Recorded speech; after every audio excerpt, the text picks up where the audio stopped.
Why am I here talking to you about creative confidence from my crawl space? I'd love to tell you, but first we have to cross some things off the list. We need to talk about what creative confidence is, where you last saw it in your life, what made you believe that you don't already have it, and how to get it back. I feel like conversations on the internet lately are just built out to put out this exuding creative confidence like it's something that you will take 10 years to gain. And that is so untrue. It's right under your feet. All you have to do is open the door and pull out whatever creative liberties you can and use your fears to press through all the limitations that you've built up in your head, all of the fears and judgments of other people and what they might think of you, and then drop your ego, because what you think about what the world thinks about your art has nothing to do with how the world actually thinks about your art. You have no business.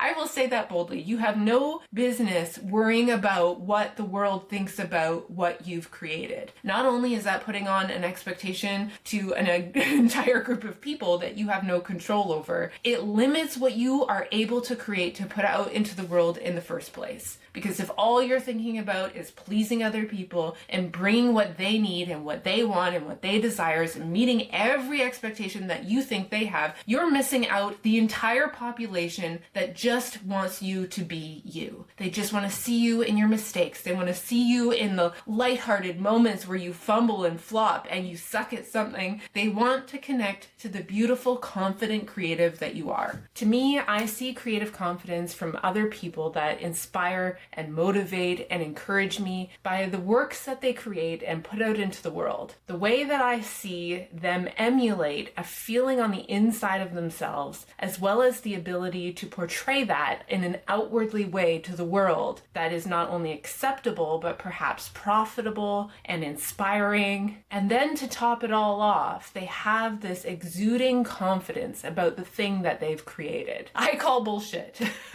And to be honest, it's taken me a long time of being a creative individual to get to a point where I can admit that creative confidence is something that you are constantly chasing after. Just when it seems like I've got it together and I have an ability to put what I'm feeling on the inside of myself out in a beautiful way that's accepted by the world, I have an off day. I have a season that I'm not inspired. I have a chapter of paintings that just really, really suck. I feel like creative confidence is built within all of us in the sense that it's not just art that we use creative confidence to achieve or help or inspire and motivate other people. I believe creative confidence is entirely relational, and where it starts from is a relationship with self. I can almost guarantee at some point in your life, I know because it happened for me, there was a person of leadership or a person that you looked up to or a friend or a family member, and at some point your child whimsical mind was creating something wonderful and magical, and you were drawing it or sculpting it or creating a game for yourself, and that person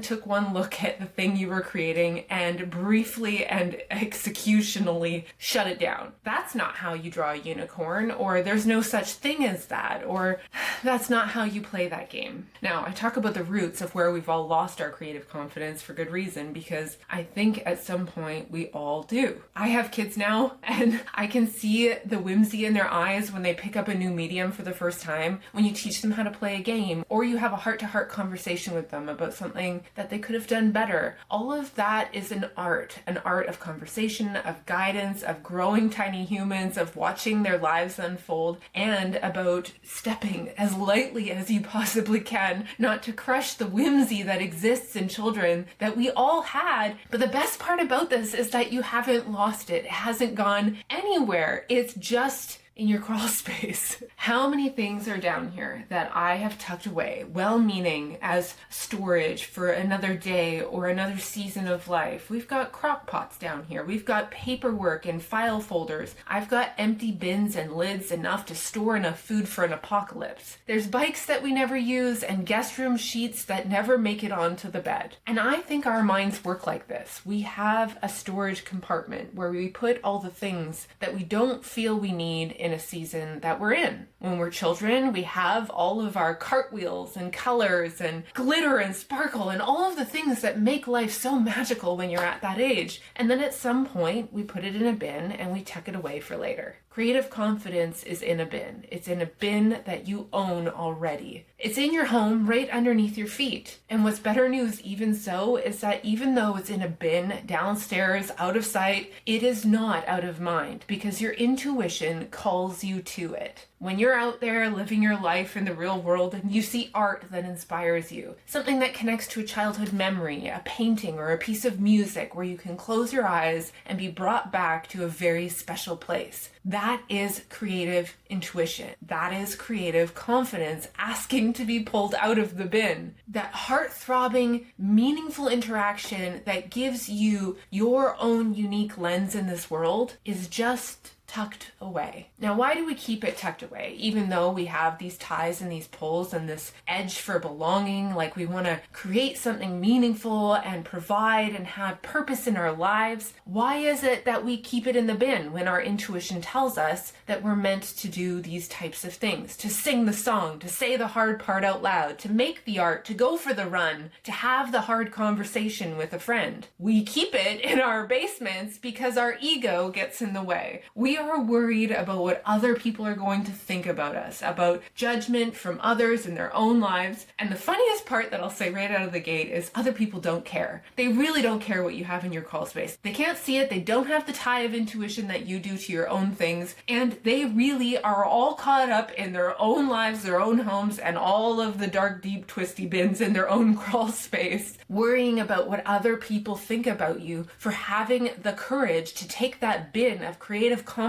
out of your crawl space and put it out into the world and practice it is one feat. And then to do it badly because, hate to break it to you, if you've tucked it away years ago, you're gonna pull it out thinking, oh, I can just ride that bike because I did it long ago. It's gonna be fine. Right over there, I have a snowboard, and I used to snowboard a lot when I was a young adult and teenager. And the first time my husband and I went to Apex, which is a beautiful interior mountain here in British Columbia, I had the confidence of a stallion. Do you want to go snowboarding? He said, yeah, I do. I have my own board. I'm like a professional. This is going to be a wonderful day. I pulled out my snowboard that had been in my crawl space for over a decade and had all of the air of confidence going into the event only to spend the entire day on my ass. It was humbling to say the least. Not only that, I was actually so dysfunctional at the sport that my husband, who skis, had to lend me his pole so that I could stop falling over so that we could enjoy the day together. And that's just how it happens. It's not always even somebody who's said something harshly towards you to make you tuck that passion in your crawl space. Sometimes it's just that life gets in the way, that things come out of your control into your orbit, and we do what we do best. We adult the situation and handle the priorities as best we can, and things fall through the cracks. But lost things through cracks are not gone forever. They are just missing for a while. So yes, when you pull it out of your crawl space, you're going to have a lot of tipsy-turvy moments where people are going to judge you because you are going to suck at it. And that is perfectly, it's not even perfectly normal. It's actually a very courageous act to suck at something out in public where the world is thinking things of you and you're most likely thinking things of yourself. My grandma always said it. If nothing else, always have a sense of humor. It is a gift to be able to laugh at yourself, to laugh at mistakes, to laugh at things you suck at, to laugh at the courageous ways you put something boldly out into the world very badly. And by doing so, you are doing more than you know. And that's the next point I want to talk about. Creative confidence doesn't mean that you have to be an expert at this thing that you're creating to put out there. People are aching to see other people falling on their face. We all fall on our face. Let's get over the idea of perfection. The world is aching to have meaningful conversations around things that we all do badly. We all think the wrong thoughts. We all suck at a hobby. We all could have done something better. My crawl space is a mess. It's an absolute mess. It honestly doesn't matter, because the things that we're holding for later, the things that we tuck away for both selfish gain and very reasonable life experience reasons, it doesn't matter. What matters is that you went down there, you saw that you had something meaningful, and you had the time to pull it back out. The same goes for creative confidence in art. I see artists that I admire and I so ache to be like. Artists who have cut away all of the things and the limitations that get in their way, who seem from the outside to be able to creatively express themselves, to make a painting that is just stunning. The composition is there, the color is there, the story is there. They have the branding and the marketing. They have videography around building this piece that they share with a story that connects me to them. All of these things from the outside seem like creative confidence, but what they actually are, and the big point about it, is an action. They are little compiled actions over and over and over again. Because it is so easy to say, I don't have the skills for that. I don't know how to do that. I need a whole team for that. But the realistic part about it is you can do anything you set your heart to. I don't say that in some kind of cliche way. I say that with lived experience of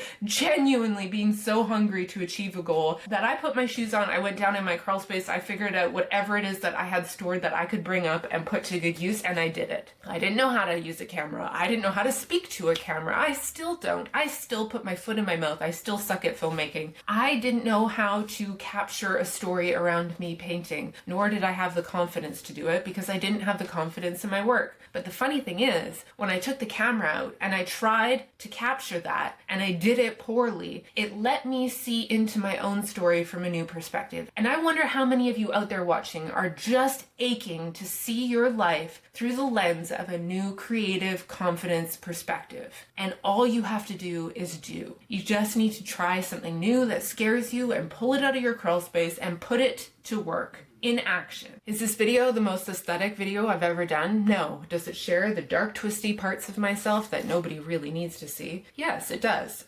With the hope that you can brave yours too. So go get your crawl space door open and crawl down in there and pull it all out. I believe in you. I'm rooting for you. Thanks for being here. This was a bit of a weird episode, but I feel better. Do you feel better? I feel better. What did I come down here for? Oh, that's right.